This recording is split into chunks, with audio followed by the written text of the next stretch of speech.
Hello economics students. So let's look at the last tool in the government's toolkit to correct market failures, and that's advertising.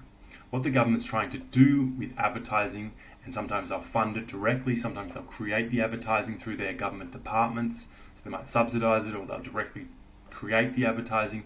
What they're trying to do is change consumers' preferences. And remember, consumers' preferences are a demand factor. So you should be thinking, well, they're actually trying to shift the demand curve. So what they're trying to do is either shift preferences towards a particular good or service, maybe like wearing a hat or putting on sunscreen, or shifting preferences away from something like smoking or drinking. So in those instances, what they're trying to do is to correct a positive externality and the negative externality problem. But they also try and use advertising to correct asymmetric information. Remember, with advertising, it always impacts the demand curve first, and then producers will respond after a shortage or a surplus. So let's have a look at advertising on a demand and supply curve. So let's imagine this was the market for sunscreen, or call it hats. And this was part of that's terrible writing, sorry. This was part of a campaign called Slip, Slop, Slap, which was a big campaign. I'm not sure if it's still around.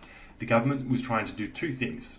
One, correct the asymmetric information problem, because believe it or not, 40, 50 years ago, people just didn't know that sitting in the sun all day and getting sunburn was bad for you.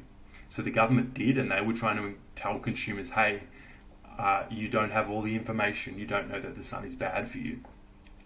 And so they're trying to correct the asymmetric information problem. But there's another failure with sitting in the sun, and that's the negative externality. Because while there's cost to individuals if you get sick, there's also cost to society. Remember that sick people put pressure on the health system. So we'd say that skin cancer and all the negative effects of sitting in the sun has a negative externality, and it's an asymmetric information problem. So two things going on here. And really what the government's trying to do is to shift consumers' preferences towards wearing a hat or using sunscreen. Okay, and so if we think of this demand curve here as the private benefits, right? The private benefits, and we're talking about the externality for now, the private benefits of wearing a hat.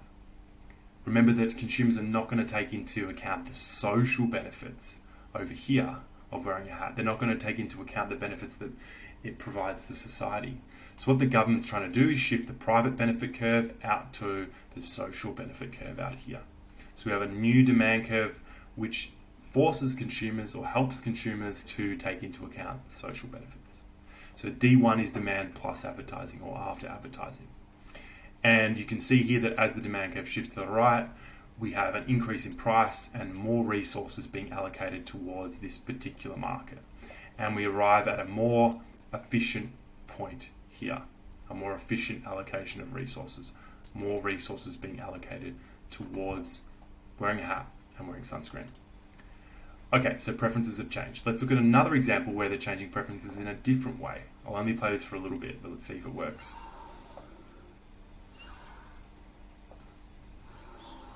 Sometimes you can hear lung cancer in smokers before you see it. Okay, so you get the picture. This is government advertising trying to shift preferences away from smoking. Okay, so remember, smoking is a negative externality. And this was part of a huge campaign by the government called the Quit Campaign.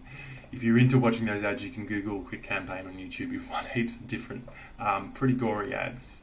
So let's think about what this is trying to do on the demand and supply diagram. So we're trying to shift consumers' preferences away from smoking. We're trying to force them to account for the social costs.